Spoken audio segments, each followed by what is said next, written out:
भारतीय राष्ट्रीय राजमार्ग प्राधिकरणाच्या कोल्हापूर विभागाने चौपदरीकरणाच्या कामासाठी निविदा प्रक्रिया सुरू केली आहे। या निर्णयामुळे आंदोलनकर्त्यांना मोठं यश मिळालं असून रस्त्यावरील खड्डे तातडीने बुजवले जातील आणि चौपदरीकरणाचे काम लवकरच सुरू होईल अशी माहिती प्रकल्प संचालकांनी दिली आहे।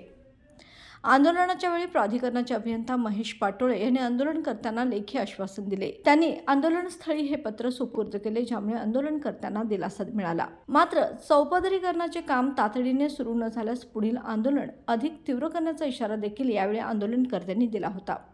या यशस्वी आंदोलनाचे नेतृत्व माजी उपसरपंच अमित कुमार भोसले यांनी केलं। या आंदोलनात भोकरे, रमेश कांबळे, भैया कांबळे, योगेश चोकाकर, मनोज कोळी, अमर आठवले, नदाफ चाचा, रमेश शिंदे, सुनील शिंदे, संजीव पाटील, प्रशांत शिंदे, राजेश पाटील, पिंटू किनिंगे, अमित दाशाल यांसारख्या प्रमुख कार्यकर्त्यांनी भाग घेतला।